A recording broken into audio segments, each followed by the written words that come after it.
Olá pessoal, boa noite. Pode vir chegando. Eu sou o Ronaldo Ferreira de Almeida, poeta e escritor, e hoje eu tenho o prazer de receber o meu amigo e poeta Marcelo Mourão. Nesse encontro agradabilíssimo.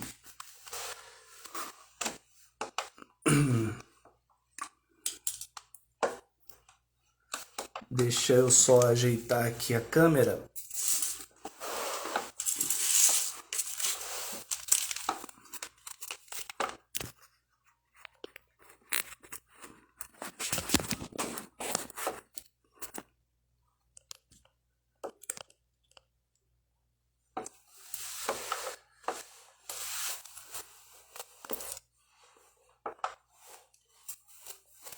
Olá pessoal, boa noite. Eu sou o Ronaldo Ferreira de Almeida, poeta e escritor. E hoje eu tenho o prazer de receber um amigo, também poeta e escritor, crítico literário, o Marcelo Mourão. Eu estou aguardando a entrada dele. Olá, olá Karina, seja bem-vinda.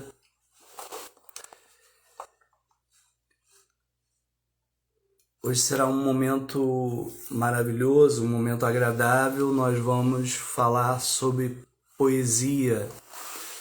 Eu vou receber um amigo querido, um poeta maravilhoso, Marcelo Mourão, que é poeta e crítico literário também. Estou esperando, o Marcelo já chegou e eu estou esperando ele me mandar o convite aqui para eu aceitar. Olá, Rita, sejam todos bem-vindos nessa noite que será agradabilíssima, mágica. Deixa eu ver aqui.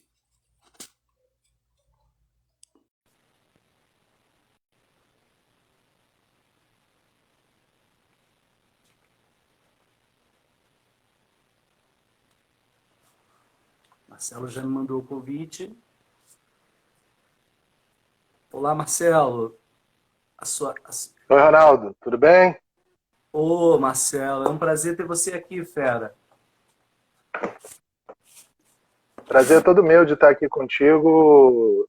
Esse convite carinhoso que você fez foi muito bacana. Obrigado, já agradeço desde já, né? Desde o início agora da nossa live. Sim, o prazer é meu, a alegria é minha. Esse bate-papo, só para que as pessoas possam entender esse bate-papo, eu tive o prazer de conhecer o Marcelo. Eu participei da antologia poética Pólen 10 anos, onde ele foi o organizador e eu pude conhecer o Marcelo na noite do lançamento. E o que chamou a atenção, o que me chamou a atenção nesse mundo poético, a gente também vai falar sobre isso, foi sobretudo a sensibilidade do Marcelo, foi a simplicidade do Marcelo Mourão. E desde então a gente vem se falando. É uma pena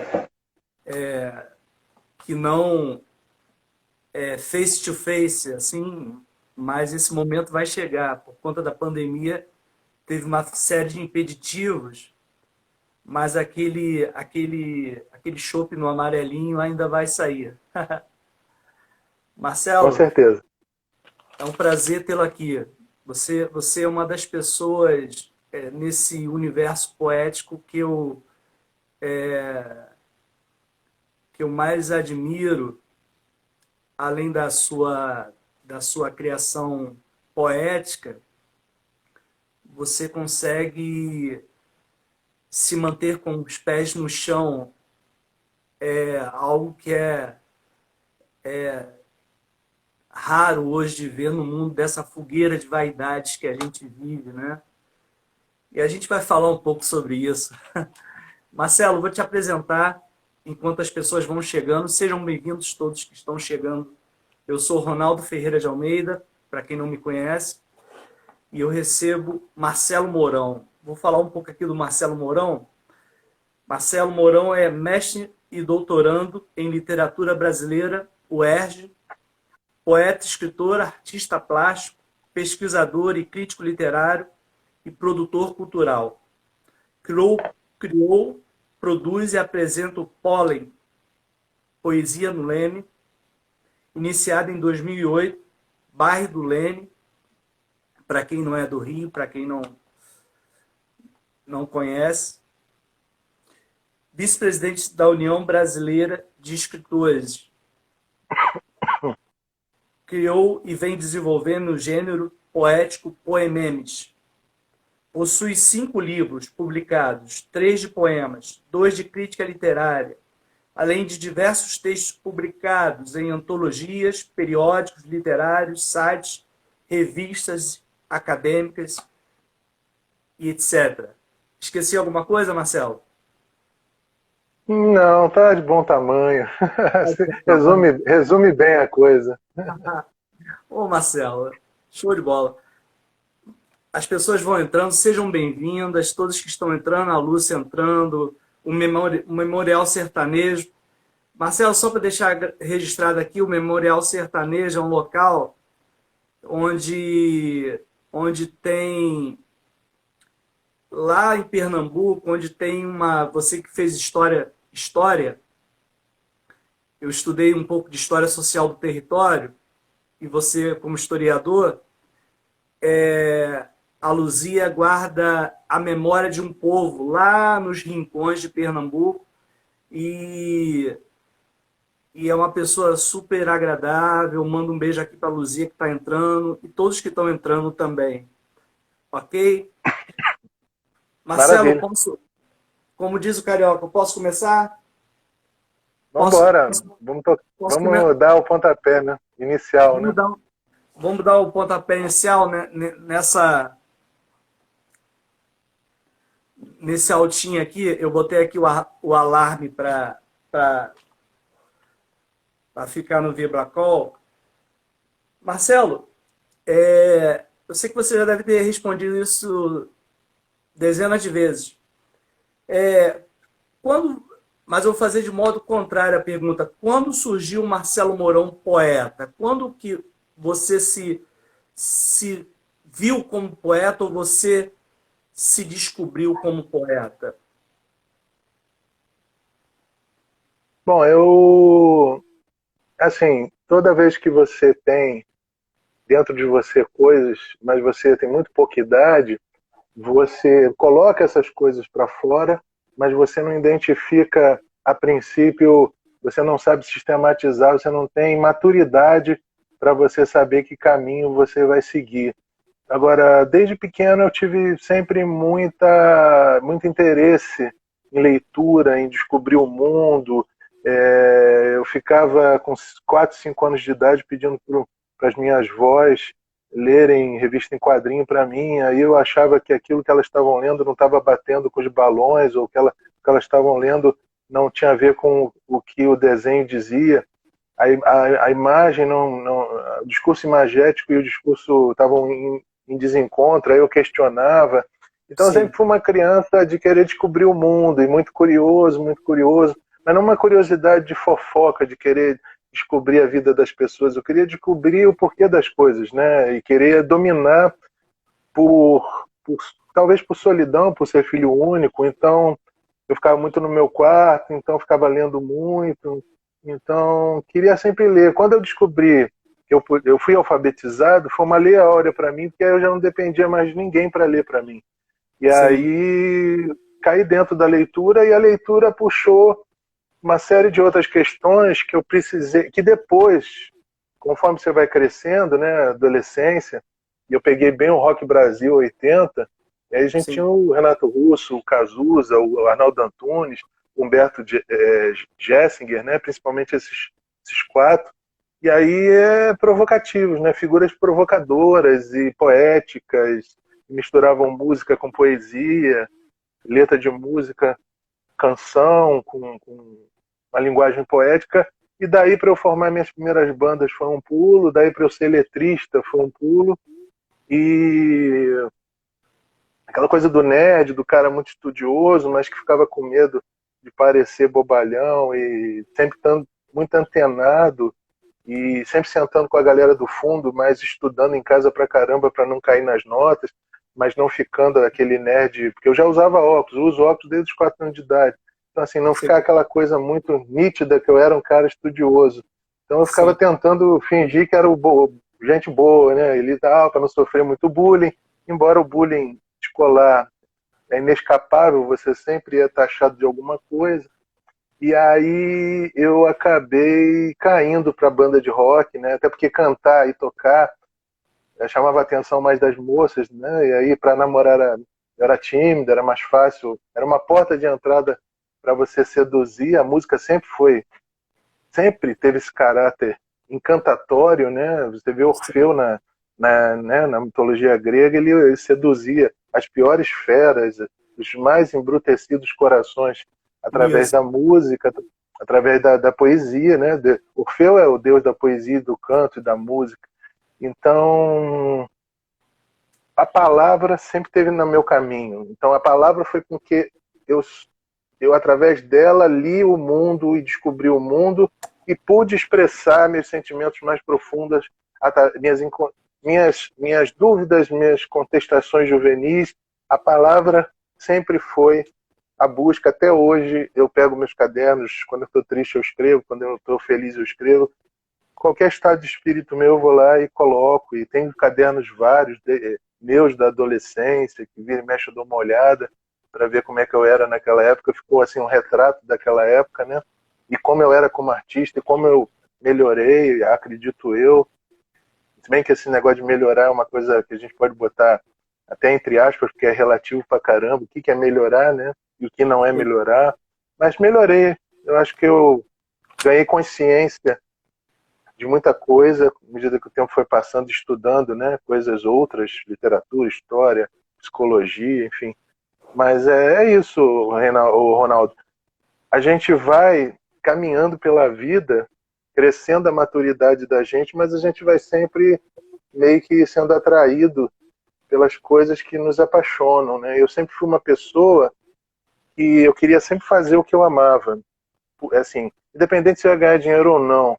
Mas claro que ganhar dinheiro para mim era também uma prioridade, visto que eu acabei vindo de uma família muito humilde, né? Meu pai era vendedor, minha mãe era uma pessoa dona de casa, então eu tinha que também estar parelho a isso, com a questão de sobreviver também estava ali presente, né? Então foi assim que a minha vida foi indo, foi tentando conjugar e melhorar a minha situação econômica com também fazer o que sempre eu gostei de fazer, porque a vida é muito passageira, é muito rápida e talvez essa seja a raiz dessa coisa de eu ser um cara mais pé no chão, mais humilde, assim. Eu sei que a gente está aqui, essas medalhas todas, esses diplomas, esses prêmios, essas coisas todas são muito ilusórias. Eu acho que é bacana para você ter ciência de que está no caminho legal da tua Sim, escrita.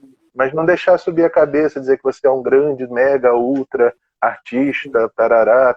Mas quando começa assim, é aquele clichêzão que diz que a gente já está a um passo da decadência. Quer dizer, quando você diz que para você mesmo. Claro que tem dias que eu tô tão sendo massacrado por tudo e por todos que eu falo assim, não, gente, eu sou o melhor artista do Brasil, eu tenho que ter. Aí eu olho pro espelho e falo, não, você é lindo, você tem que. Você ficar se jogando para cima. sim, Porque tem um poema do meu primeiro livro, tem um poema que fala assim: eu faço questão. Há uns versos, né? É um poema sim, chamado La Dolce Vita, que eu falo assim: eu faço questão de acreditar que eu sou bem maior do que eu sou. Porque tem horas que você tem que fazer questão de acreditar que você é o cara, o sim. que isso te move também? Fala assim, pô, eu Uma estou questão de fazendo ou não estou trabalhar com fazendo? a sua, uma questão de trabalhar com a nossa estima, né?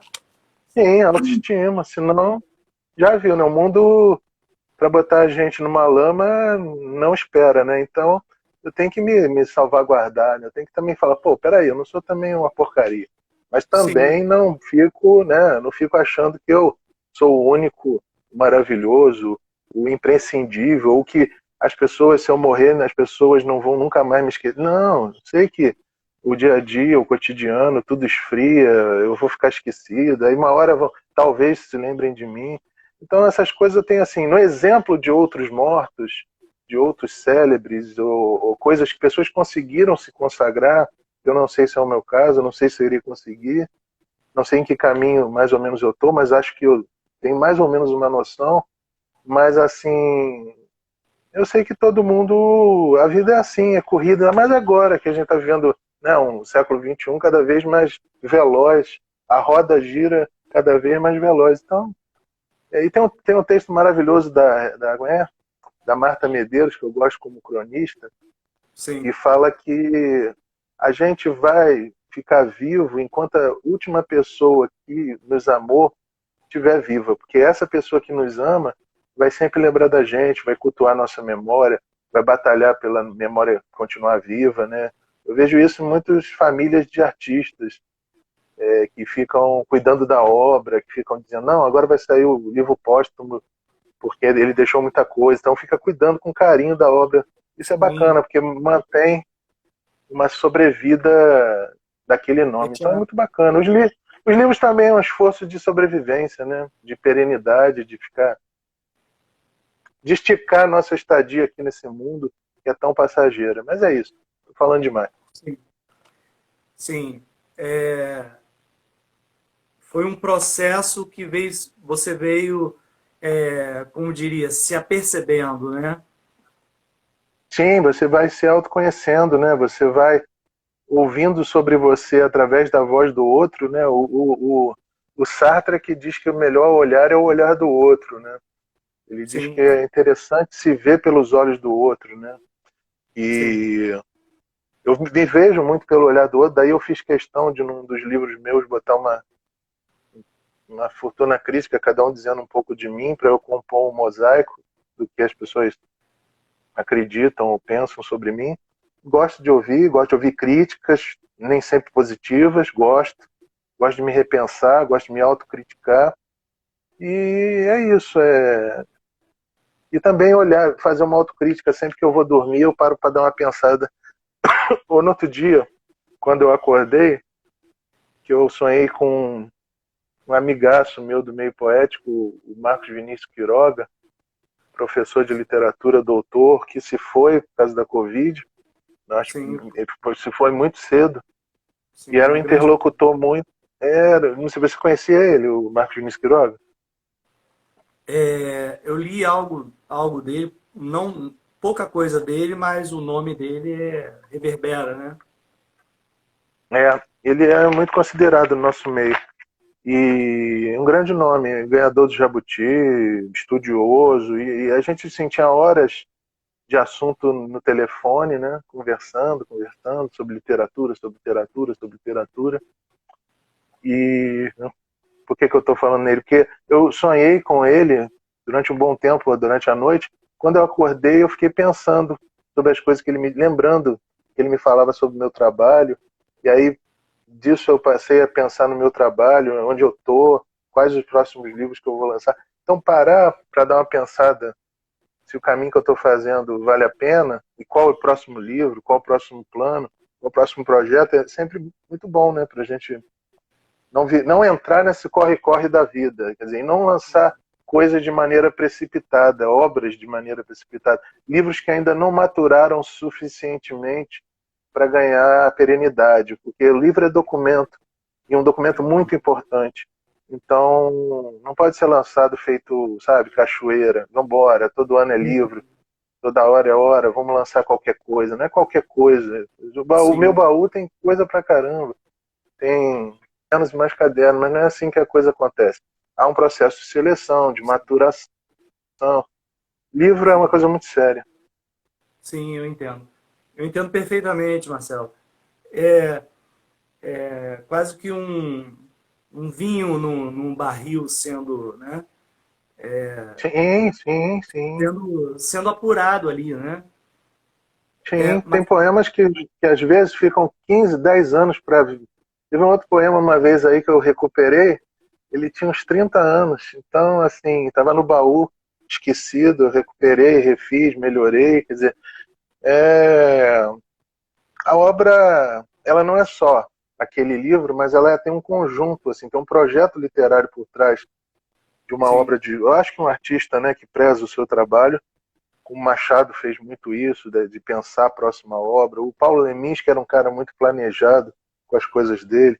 Há pouco tempo eu descobri que a Ana Cristina César tinha um estudo muito grande daquilo que ela ia escrever. Quer dizer, por que, que ela optou por escrever do modo que escreveu? Não foi uma coisa assim, um rompante de, eu sou talentosa, como muitos dos nossos amigos artistas pensam que a coisa acontece.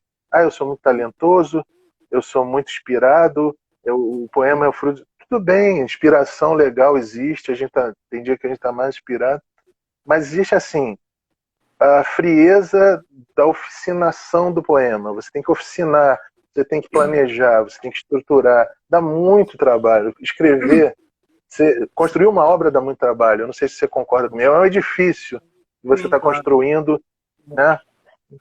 Marcelo, já que eu preparei a gente vinha falando sobre isso, eu preparei um cronogramazinho, mas a partir do momento que as coisas vão surgindo, e Uhum. dizer para vocês que estão entrando aí, vocês podem enviar perguntas para o Marcelo também, tá, pessoal? Marcelo, como que você vê é, essa a literatura brasileira, sobretudo no tocante à poesia hoje, e já aproveitando,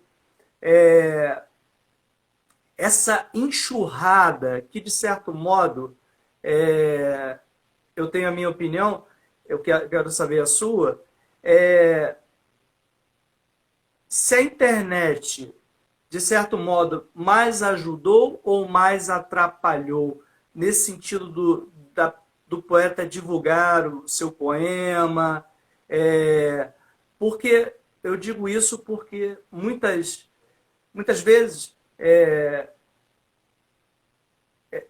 o sujeito não está aberto à crítica. Às vezes me mandam poemas pelo direct. Ronaldo, me dá sua opinião. Eu não sou crítico literário, mas me dá sua opinião. Aí, não, aí eu tento fugir dali, tento fugir de cá, vou dar a opinião para a pessoa. A pessoa quer ouvir, e eu sou super aberto a isso. Eu sou aberto às críticas. Um amigo meu uma vez me mostrou algo. Eu falei, aqui tá bom, aqui tá bom. Não, Ronaldo, eu não quero elogios, eu quero que você marque para mim onde eu preciso melhorar. A pergunta é essa: como você vê no nosso caso, a poesia brasileira hoje? Pode falar como Marcelo Mourão, poeta, ou Marcelo Mourão, crítico literário. E qual é o papel da internet nisso? Ela mais ajudou ou mais atrapalhou? Dentro dessa enxurrada que a gente vê de novos poetas. Ronaldo, acho que, guardadas as ferramentas e as devidas proporções, eu acho que a coisa é mais ou menos o que sempre foi. Mas, é claro que agora, e aí vou entrar nessa pergunta, nessa questão 2 aí, tua, que está no meio da questão, que se ajudou mais ou atrapalha mais. Eu acho que ela ajuda bem mais, hoje em dia, essa comunicação direta com o público, que se criou mais uma ferramenta poderosa, bastante poderosa, mas que é preciso saber lidar com essa ferramenta para que os resultados possam ser alcançados de uma maneira satisfatória e não que acabe até a ferramenta se voltando contra quem a usou ou contra quem está recebendo, né, o público que recebe. A poesia sempre foi esse mar de gente, sempre, no século XIX, no XVIII, Talvez no Brasil colonial, menos, porque você tem que aí pensar que no Brasil colônia, o Brasil teve um processo de industrialização muito tardio.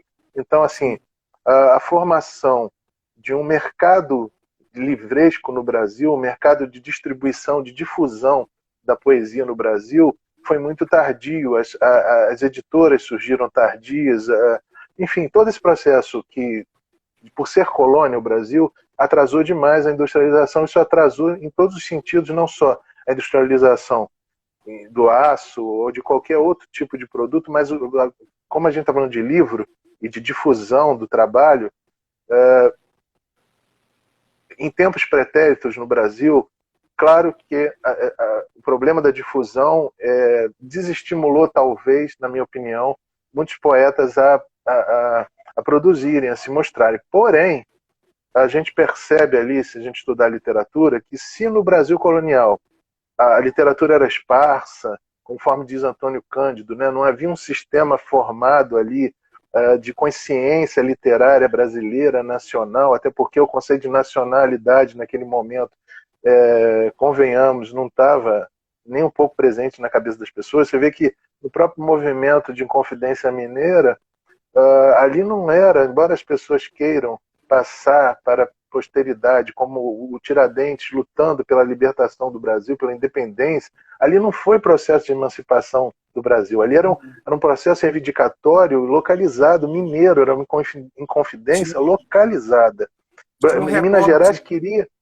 Minas Gerais queria ficar livre do Brasil, se pudesse ali. Quer dizer, haviam umas reivindicações locais mas os inconfidentes eram a favor da libertação dos escravos, muitos deles. Sim, tudo bem.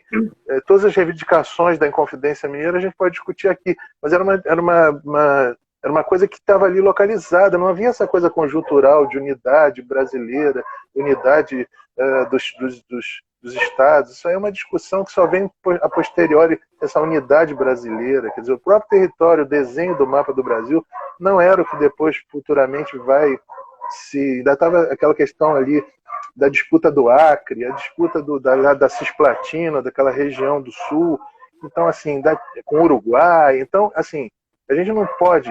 Então, essa questão da literatura pretérita, tinha muita gente escrevendo? Tinha muita gente escrevendo conforme os séculos foram... Assim, o Brasil foi ficando, de certa forma, vamos chamar assim, de mais organizado, de mais...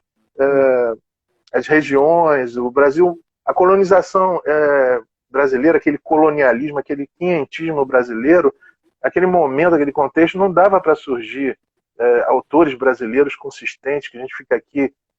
Tudo bem, tinha o Gregório de Matos, tinha ali uma movimentação de rua, de poética baiana de rua, tinha grupos poéticos, tinha, mas conforme o tempo vai passando aqui no Brasil, a coisa se agiganta, vai se avolumando, e quando o mercado leitor e o mercado livresco, industrial do livro, vai ficando cada vez mais maduro, isso você bota lá no século XIX, que é o momento em que está se pensando no livro, está se pensando, e aí o Cândido vai falar que esse sistema, esse grupo mais coeso de escritores vai se dar ali no romantismo, nem ali no arcadismo brasileiro, ele enxerga como sendo, no romantismo, que existe uma tomada de consciência nacional, que o cara vai tentar eleger, né, lá os carinhas lá vão tentar eleger o Gonçalves Dias, né, vão tentar eleger o índio como a figura representativa de Brasil,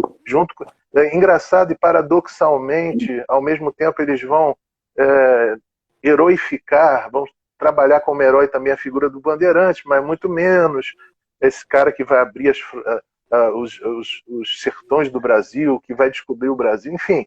Mas tudo bem, a figura do índio que ganha destaque, é ela que fica num movimento chamado de indigenista. Porém, um índio idealizado, europeizado ainda, pela visão desses autores. Mas ali no século XIX, aí eu concordo com o Cândido, você tem uma melhor estruturação e aí você enxerga mais esse conjunto crescer de escritores. Então tem muita gente fazendo, muita gente produzindo, muita gente escrevendo.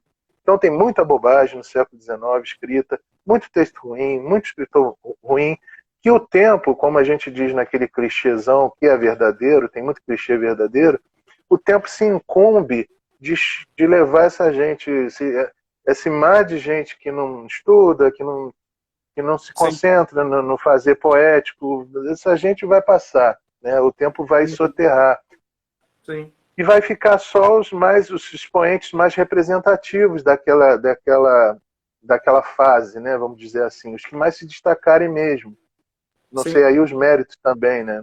A gente está falando aqui, às vezes eu falo, pô, mas é bom estudar, claro que é ótimo estudar, mas às vezes o cara também tem muito talento de nascença, mas aí um cara que autodidata está sempre olhando o que está acontecendo, lê, procura ler por conta própria, é o autodidata, né?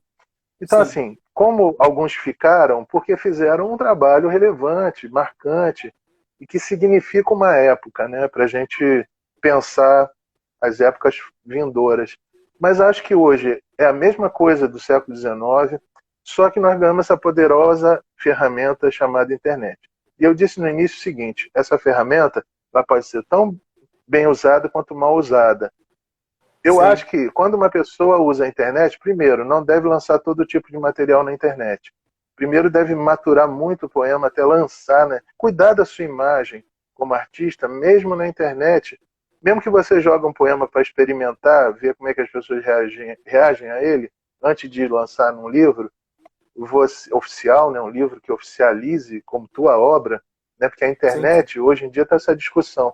Será que a internet faz parte da obra do escritor, que está na internet, todo que é poema dele faz parte da obra dele, ou só os livros dele, da bibliografia dele, é que são os poemas? Isso é uma discussão que eu nem vou entrar aqui. Mas acho que, de toda forma, mesmo que seja um poema de experimentação, que você jogue ali, eu acho que tem que ser um poema que você pensou antes de jogar, tem que ser um poema que esteja registrado na Biblioteca Nacional, se possível, ou minimamente no recanto das letras, pelo menos no recanto das letras, com um número de identificação. Não se pode jogar qualquer coisa. Tem que ser um escritor caprichoso com o seu trabalho, não pode ser qualquer coisa que você jogue. Então, esse tipo de cuidado com a ferramenta para difundir, porque a internet, assim como é rápida para te conceituar como um bom autor, um bom artista, ela é rápida também para te jogar na lama e te dizer, pô, cara chato, que texto longo, que nada a ver esse texto. Quer dizer, eu posso errar, eu posso escrever um texto menos agradável? Posso. Mas, assim, claro que antes de eu lançar esse texto, eu vou pensar bastante. Mas nossos amiguinhos que jogam todos os textos possíveis o tempo inteiro na internet, nos massacrando. Se divulgou um poema, tenta ter uma etiqueta na internet, não marca as pessoas, deixa que as pessoas por si só vejam o poema. Porque você, no mínimo ali você é visto por umas 30 pessoas, eu acho que o Facebook deixa.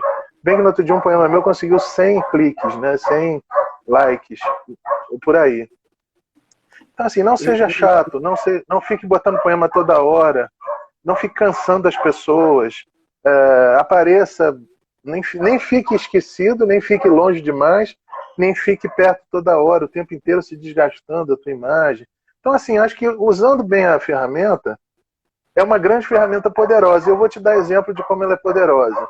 O Poememes, o último livro que eu lancei, eu fiz em PDF, a primeira fornada dele, vamos chamar assim, como se fosse uma fornada de pão, né? Pãozinho quente. sim, Eu fiz em PDF. Eu fiz em PDF e distribuí gratuitamente. E aí, Ronaldo, eu tive a grata surpresa e gratuitamente, PDF, eu consegui, assim, ao lançar ele e fazer propaganda pela internet, assim, por volta de 600 pessoas me pediram para enviar por e-mail. Eu falei, ó, beleza, enviei. Se a pessoa leu ou não leu, acho que aí, não sei, mas 600 pessoas, mais ou menos, me pediram para mandar por e-mail. Aí eu mandei. Aí, fora isso, eu disponibilizei num link que tem aí no meu Instagram. Todas as minhas obras, se a pessoa quiser estudar minha obra, está lá na internet já à disposição, 100% gratuita. As pessoas vão dizer assim, poxa, você deu o seu livro, você preferiu lançar o Poememes pela internet gratuitamente e depois para vender ele físico. Você fez ele físico, não fez? Fiz. Fiz uma tiragem de 200 exemplares. mas já vendi 80 exemplares, ou seja, eu acho até que serviu de mais marketing ainda ter feito esse Sim, buchicho, claro. esse rebuliço na internet, né? É, Acabou que eu sim. vendi mais do que antes, que o Máquina Mundi meu anterior, tudo bem que Aham. em 16 eu era menos conhecido, mas o anterior vendeu 60 exemplares, esse vendeu 80 mesmo sendo distribuído gratuitamente. Então, assim, Entendo. por exemplo, eu mandei o Poememes para a Alemanha, eu mandei o Poememes para o Japão, eu mandei o Poememes para a Alemanha em 10 segundos. Eu mandei o Poememes para o Japão, eu acho que levou também uns 10 segundos. Então, assim, o correio é muito legal, muito bacana, mas ele extravia, ainda mais na pandemia, extraviou muita coisa. O correio é muito legal, mas eu acho assim, voltando ao que você estava dizendo, eu estou longo pra caramba, Não. a gente é bom usar o livro, a gente hoje em dia, acho que o poeta tem que entender que ele precisa usar o livro físico, o livro virtual, a Amazon, ele precisa usar o e-mail, ele precisa usar o correio, ele precisa usar qualquer meio de vinculação e difusão que o pessoal do 19 não tinha para usar. O pessoal do 20, da década de 60 não tinha internet. Eu acho que a internet é um grande meio, como é o rádio. Se a gente tiver ferramenta para se difundir, difundir o nosso trabalho, maravilha, vamos difundir, vamos criar estratégia de difusão. Agora, o que não pode é o artista massacrar o público de poema, poema, poema, poema, e toda hora, e paraná. E o mesmo poema sempre. E a mesma, muda o tema, mas o poema tem a mesma estrutura do anterior. Quer dizer, é uma obra que não se dinamiza, é uma obra que não se repensa. Enfim, não cria no espectador também, como eu faço, eu gosto de fazer, assim, o próximo livro, o quarto, tem um monte de gente perguntando, como é que vai ser o quarto livro? Por quê? Porque o meu primeiro foi um livro X, porque o meu Máquina Mundi segundo foi um livro completamente diferente, mas com uma coluna cervical bem próxima do primeiro, e o terceiro, Poememes, foi uma linguagem visual. Então, assim, eu acho que criar coisas novas, fazer a sua obra não ficar parada, fazer ela ir se desenvolvendo, se desdobrando, acho que é fundamental para o artista não ficar toda hora fazendo a mesma coisa.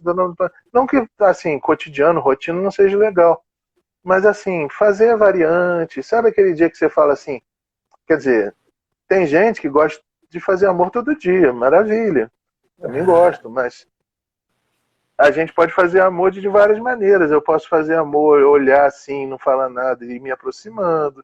Eu posso botar uma Sim, rosa. Eu posso inventar e reinventar meu cotidiano. E aí a coisa é bem mais gostosa e fica mais inesperada, né?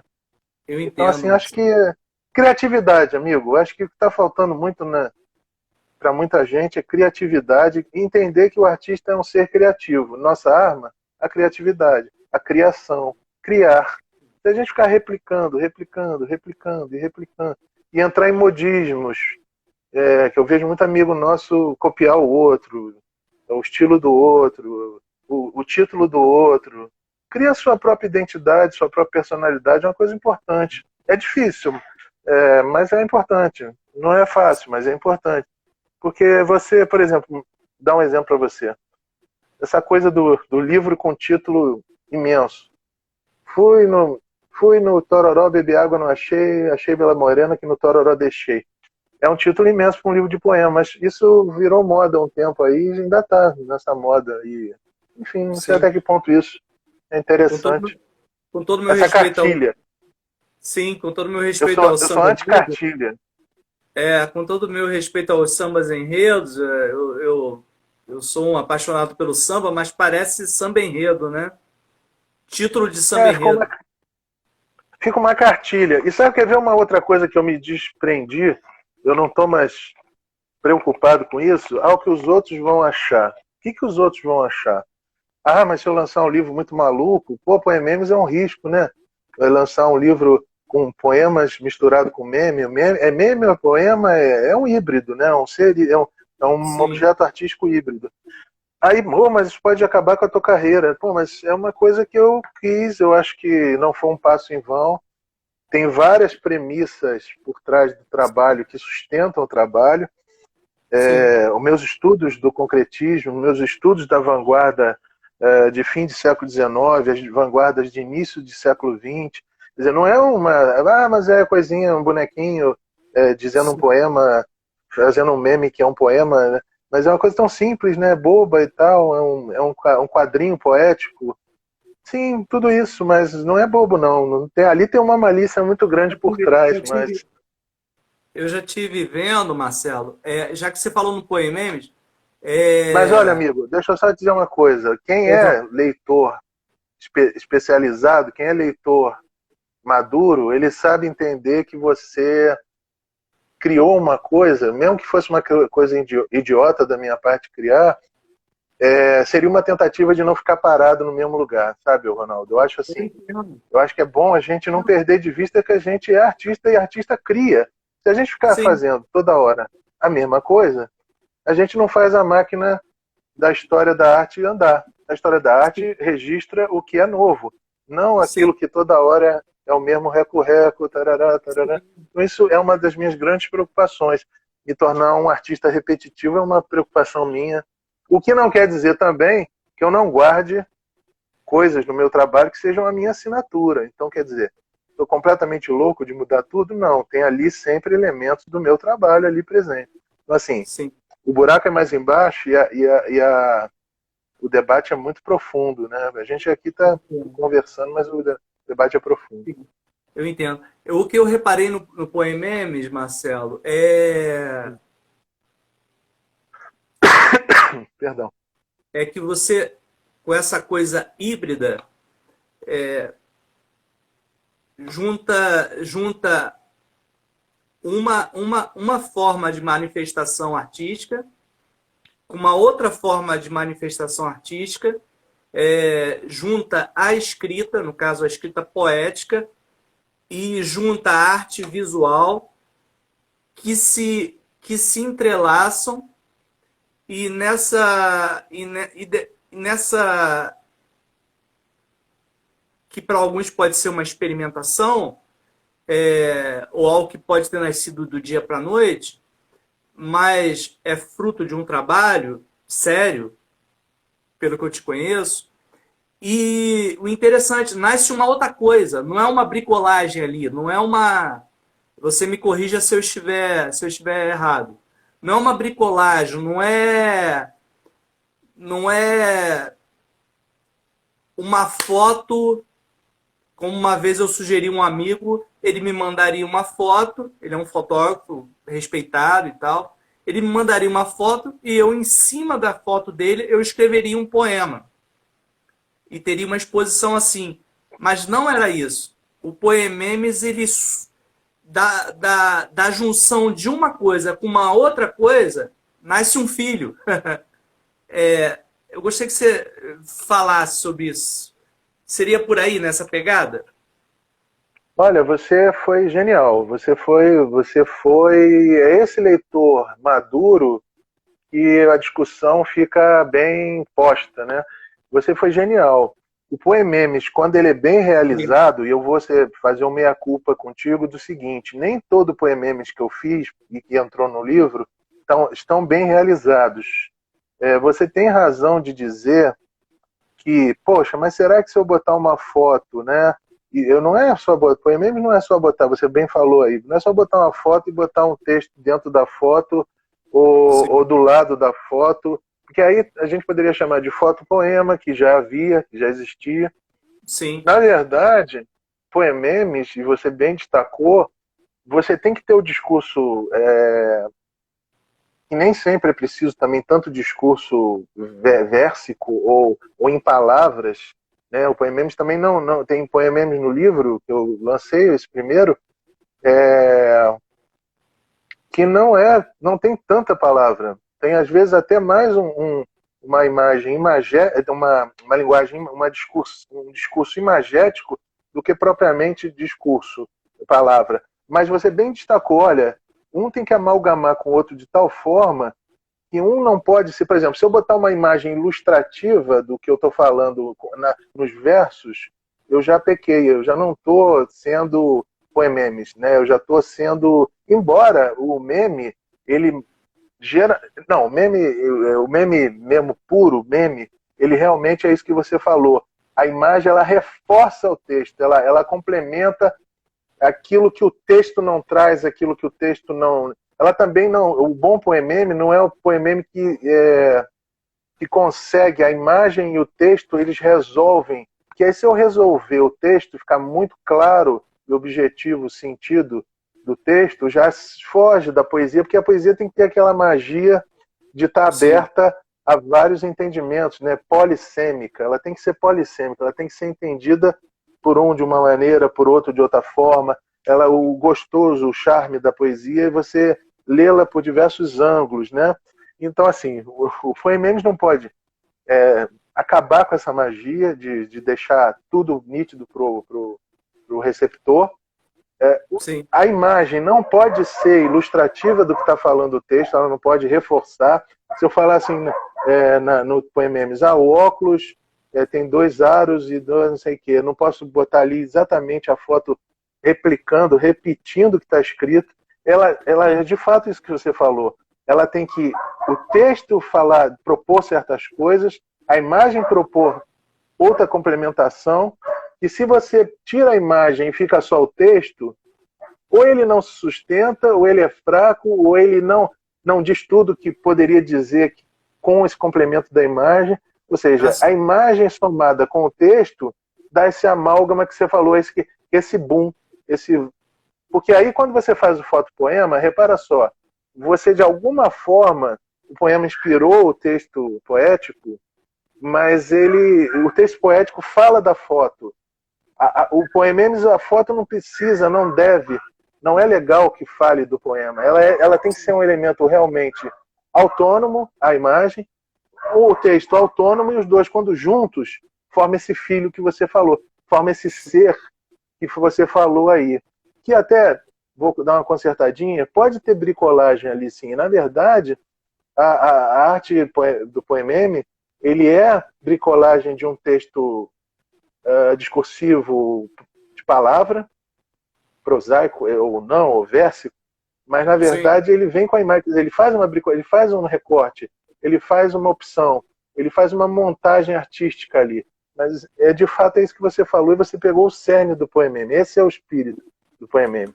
O poememe bem realizado, os dois se complementam, os dois se ajudam, os dois se reforçam. Nem a imagem seria o que ela é se tivessem o suporte palavras, e nem as palavras aguentariam, seriam o que são, sem o auxílio da imagem. Então os dois se ajudam, mas os dois não podem se traduzir. Nem a imagem pode traduzir o poema, nem o poema pode traduzir a imagem, que é diferente do fotopoema, do poema inspirado na imagem. Então, assim, você pegou a diferença sutil. É meio sutil, mas não é sutil. Porque se eu te pegar o meu livro, Poememes, eu te mostro. Esse aqui foi bem realizado. Saiu um poememe aqui. Mas esse aqui não é tão poememe. Está mais para o fotopoema do que propriamente para o poememe. Aqui faltou tempo de elaboração. Porque, modéstia à parte, desculpe aqui a tosse, que ainda estou saindo de uma... O poememe é uma arte tão difícil, e aí por isso que eu boto na minha mini biografia, eu boto sempre. E é uma arte que ainda está em desenvolvimento, porque eu ainda estou descobrindo caminhos aí dentro dessa coisa de juntar poema e meme. Quer dizer, até que ponto? E os memes também, como surgem memes diferentes vez ou outra, né? Porque, por exemplo, hoje em dia, o meme está tão desenvolvido que existem vários estudos universitários que eu tive que ler, que eu tive que estudar, para entender essa linguagem que eles chamam de memética. O que era o meme, por que leva esse nome, como ele se expressa, como ele se dissemina, como ele multiplica. Porque o que acontece? O que eu pensei quando eu fui fazer poememes? Eu falei, qual era uma das minhas... Tem várias, né? Premissas, guias para fazer o livro. E para fazer essa arte, para dar início a essa arte. Eu falei, pelo amor de Deus, a gente só é lido por poeta, a gente só é lido no nosso meio, a gente tem que expandir esse campo de leitura. O meme tem um poder comunicacional muito poderoso. Então eu falei, pelo amor de Deus, será que não dá para juntar o meme, o poema, e aí a pessoa leva o meu poema junto com a brincadeira do meme, junto com a brincadeira... Até porque o poemêmico você não pode usar muito verso. Você tem que usar um poema seu, às vezes, de 3 versos, para ser rápido, é rasteiro. É poema Sim, sim. rápido, uma imagem rápida, é tudo rápido. Nós estamos no tempo da pressa, amigo. A gente não pode... Sim, Aí você vai dizer, pô, mas você não escreve mais poema médio e longo? Escrevo. Mas escrevo os poemêmios, escrevo os poemínimos, porque já sim. existia poemínimos, né? Que é esse poema curto, esse poema... Os As pessoas poemetos. começaram a chamar... os poemetos, as pessoas chamam de tudo, né? Tem até o Poetrix, que tem suas regras também, né? Que o poeta baiano, esqueci o nome, rapaz, tão bacana ele também, que criou o Poetrix, né? Tem todo o movimento do Poetrix já constituído, com regras, e é também um poema de três versos, mas cheio de regras, não é o haikai tradicional. É Sim, um tipo outro de haikai, que ele botou umas regras lá e virou Poetrix. Então, sim, assim, acho que tudo é válido você fazer, mas hoje em dia, para você chegar num público maior, acredito eu que você não pode fazer textos sim, imensos. Mas claro que há público para o texto imenso. No próximo livro, vou te dizer que eu vou trazer poemas médios e longos. Porque, sim, assim, eu acho bem legal, bem anticlimático, né? Você sair de um poema para cair num texto mais denso. Acho que você sim, tem que ser a tua obra tem que abarcar tudo isso. O texto denso, o texto mais rápido, o poema menor, porque um poema menor parece fácil, mas ele é dizer o máximo com o mínimo de versos, né? Eu acho uma arte muito mordaz, muito difícil. Para sair legal mesmo, um poema pequeno, ele tem que ter assim toda uma chinfra, né? Como a gente fala na gíria. Ele tem que é, ter um jogo de corpo, ele tem que ter alguma coisa ali, uma graça, uma piada, jogar com palavras parônimas, jogar com algum tipo de graça e charme que o poema longo não precisa ter. Ele tem suas características próprias, o poema curto, né? O bom poema curto, isso. né? Então tudo isso faz parte do nosso jogo e a gente tem que dominar essas técnicas todas e jogar com a criatividade, amigo, e tentar entender que a gente está em 2022, que é o tempo da pressa, que é o tempo da máquina, que é o tempo da roda girando cada vez mais rápido. O Poememes, por exemplo, eu posso botar numa camiseta, eu posso botar o Poememes no outdoor, eu posso botar desacralizar o suporte da poesia, quer dizer, porque a poesia precisa só ficar no livro, não, ela tem que ficar no site, ela tem que ficar no Sim, meme. O Poememes, quando eu boto um poememe no meu Face, às vezes 20 compartilhamentos, 30 compartilhamentos. Aí cada pessoa que compartilha, você imagina quantas pessoas visualizam o meu poema. Então, sim, assim, consegui, uma das coisas que eu planejei para esse livro, consegui furar a bolha, o Ronaldo. sim, Por quê? Teve amigos, filhos de amigo meu, que olharam assim o livro cheio de bonequinho, cheio de imagem, falou, pô, avô, posso ler? Pô, vovô, posso ler? Pode ler. Aí o menininho de 4 anos de idade, lendo aqueles poemas ali, alguns até muito maduros para a idade dele, aí o avô do lado, explicando, aí ele falou assim, pô, mas o mágico da capa, depois que eu apareço na capa como mágico, uma caricatura minha de mágico, e sim, alguns poememes eu tô como personagem, como meio Hitchcockiano, aquela coisa de entrar dentro da minha obra. Então sim, eu apareço ou em foto, ou em caricatura. Aí o menininho falou assim, engraçado, o mágico aqui na capa, depois lá dentro do livro ele é comido por um coração, o coração mastiga ele, vovô, coisa estranha, né? Aí eu achei aquilo brilhante, falei, nossa, que inteligente seu neto, hein? E sim, para ele fazer a ligação entre a capa e o mágico, aí depois eu fiquei pensando por que ele tinha reagido assim, falou, pô, por que ele é mastigado, morre pelo coração, ele é comido por um coração, né? O coração se quebra, né? Partido, e ele come ali num sim, desenho que aparece, num meme, né? Não põe meme. Aí eu sim, depois pensando, falei, caramba, que legal que ele teve. Ele ligou o mágico, que é uma figura que nunca perde, ele sempre faz uma magia, escapa de qualquer perigo e nunca perde, não é derrotado. E ele pegou uma imagem minha sendo derrotado pelo amor, amor mastigando, me matando, me...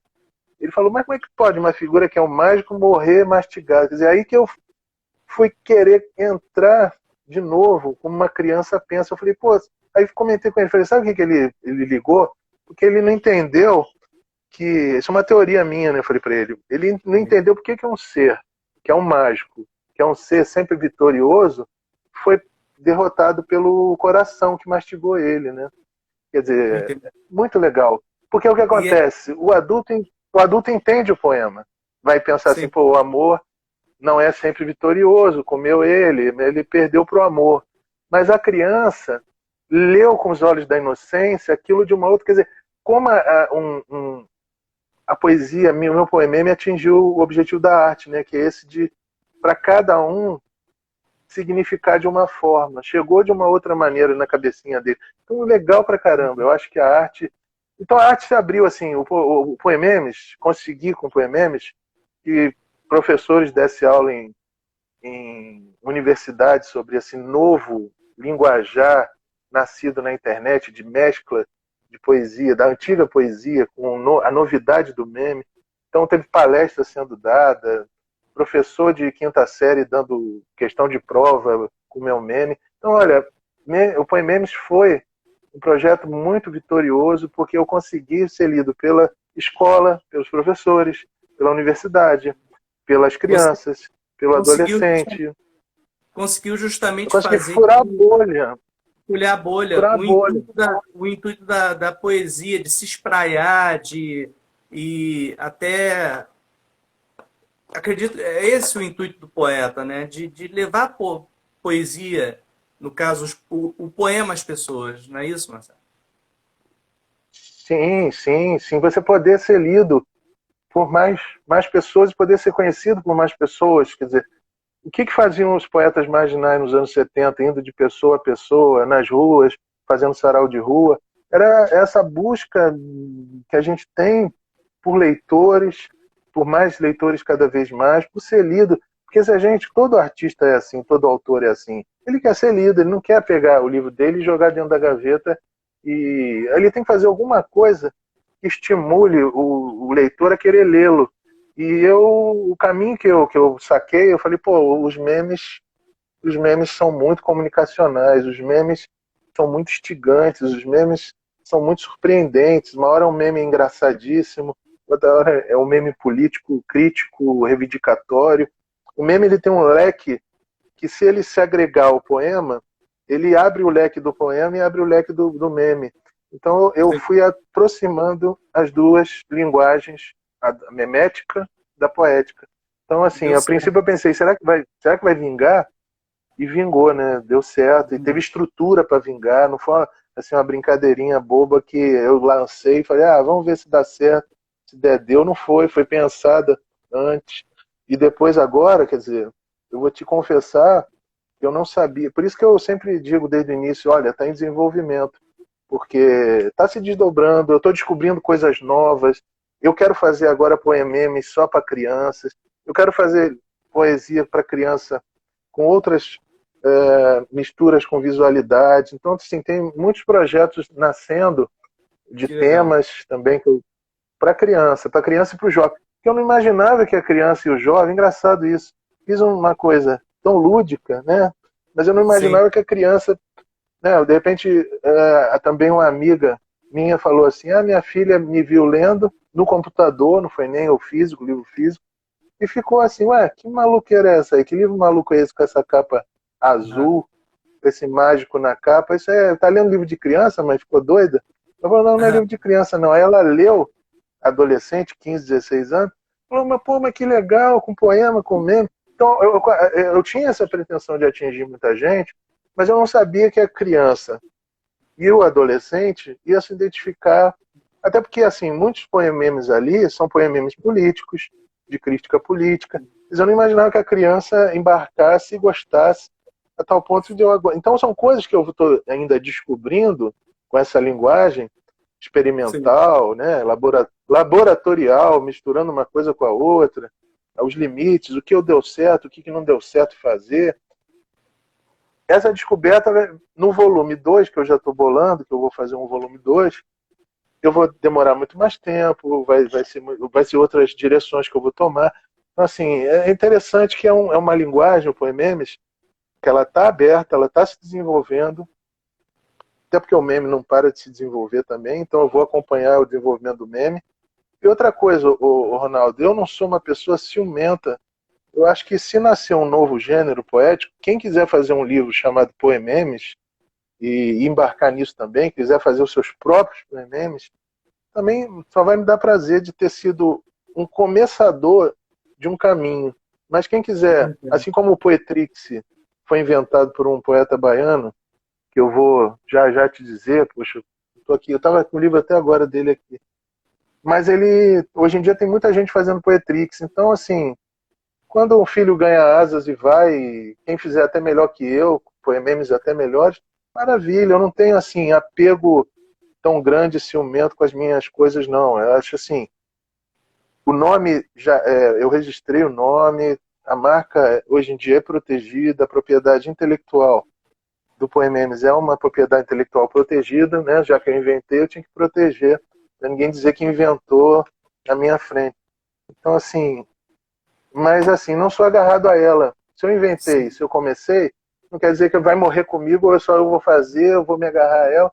Faça quem quiser, faça melhor, a partir dela faça outras coisas, pense outras possibilidades, né? Outros caminhos também. E Acho bem Marcelo, legal. a conversa tá tão boa que já tá quase batendo uma hora e eu tenho medo da live cair. Eu vou te fazer uma última pergunta, Marcelo. Eu ficaria com você aqui até essa coisa, por exemplo, você falou a percepção da menina, a percepção eu eu fico pensando assim, agora me vem à mente, aquela coisa da morte do autor, do Roland Barthes, onde chega um momento em que se encerra o autor e o poema pode ter as mais diversas digamos assim, conclusões, as mais diversas facetas, como alguém pode chegar para você e dizer assim, eu acho que esse seu poema quis dizer isso. Como que você vê isso? A morte do autor é essa coisa, para quem está nos assistindo, essa coisa de o poema mesmo ter múltiplas abordagens além daquelas que o autor quis dizer. Como que você vê isso, Marcelo? Olha, essa coisa essa discussão da morte do autor. Primeiro, antes de responder, se você quiser, de repente, depois fazer uma segunda live depois dessa, a gente fica mais meia hora, fico à tua disposição, se você quiser. Tá ok. Essa coisa da discussão da morte do autor é uma discussão que ficou muito ali nos anos 90, 70, 80 e talvez um pouquinho dos 90. Hoje em dia, a crítica literária procura relativizar, ou seja, ela pode até trabalhar com a autonomia textual, né, o texto, analisar o texto enquanto objeto que vive sozinho, que tem independência, que não precisa a gente entender como o autor chegou aquilo ali, quer dizer, o texto como objeto mesmo autônomo, a gente fica só na análise textual. Mas não, hoje em dia a crítica literária entende que é interessante fazer uma conjugação das duas coisas. Você ter um panorama de compreensão do contexto da época do autor, do próprio autor e sua psicologia, sua história, própria história de vida, e como ele se posicionou na sociedade naquele momento. Então, a história do autor, a figura do autor para a crítica literária, hoje em dia voltou a ser importante, tanto quanto a obra é também importante ser vista e analisada separadamente. Para mim, quando você falou assim, olha, como é que você vê as pessoas, cada uma dá a sua versão do poema? Cada um tem uma visão, às vezes até bem diferente do que você tinha pensado. Não pensou nada daquilo e a pessoa está dizendo que é aquilo.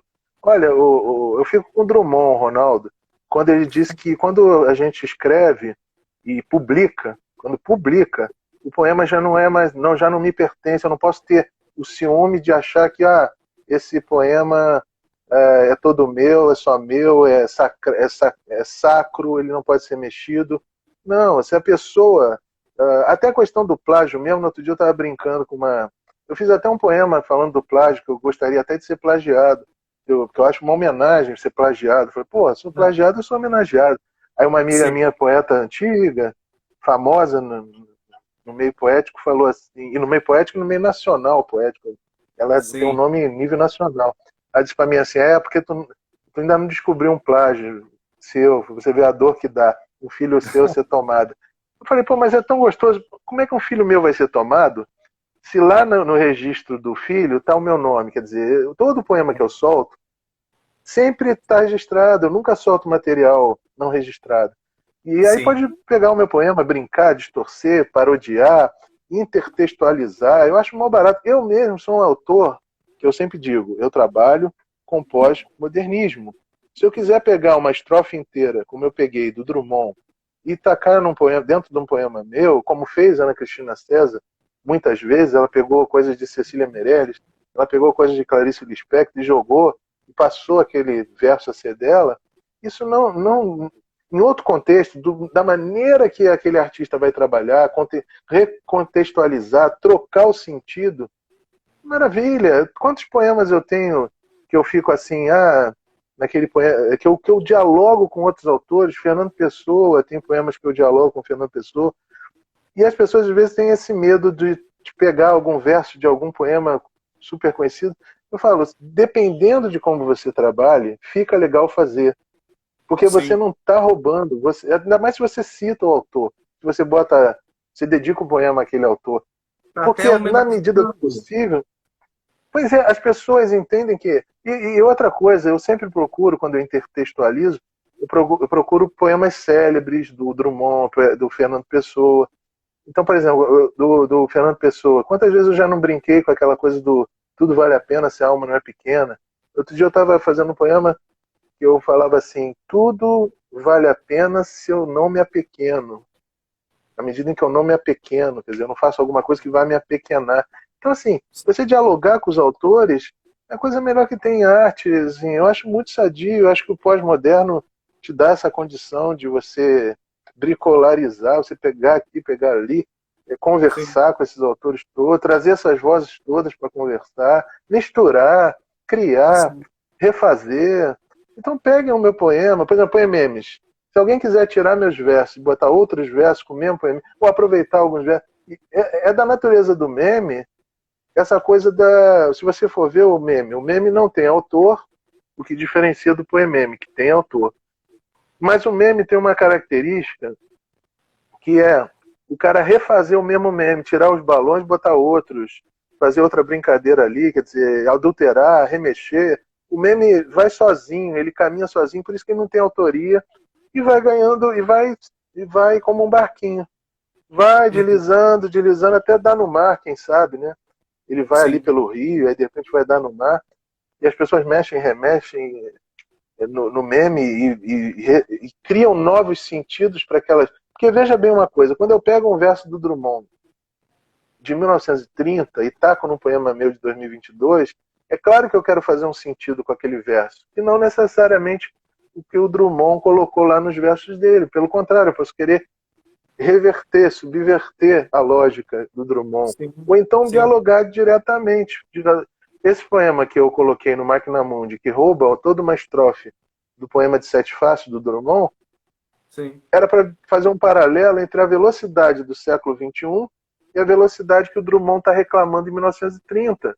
Quando ele fala assim, o bonde passa cheio de pernas, pernas brancas, pretas, amarelas. Para que tanta perna, meu Deus? Eu, no meu poema, falo, nas ruas as pessoas passam cheias de pressas. Pressas brancas, pretas, amarelas. Para que tanta pressa, meu Deus? Pergunto eu em 2022. Ou 2016, né? Que o poema é do Máquina Mundi de 2016. Então, assim, é como se eu dissesse assim, olha, o Drummond falou em 30, e eu estou agora falando, meu Deus, de novo, vamos voltar a Drummond. Eu rebusco Drummond para pegar na voz dele, chupar a voz dele, samplear a voz dele, usando uma linguagem do rap, para dizer, olha, o que mudou? Só acelerou a pressa, na verdade. Só acelerou. É pressa, pressa, pressa, pressa, pressa, pressa, pressa. Para que tanta pressa, meu Deus, né? Certo. Marcelo, eu vou dar um encerramento aqui e eu entro outra vez e a gente fica mais um tempinho, tá ok? Uhum, tá certo. Que eu tenho mais algumas perguntas para te fazer. Até já. Vamos lá, vamos lá.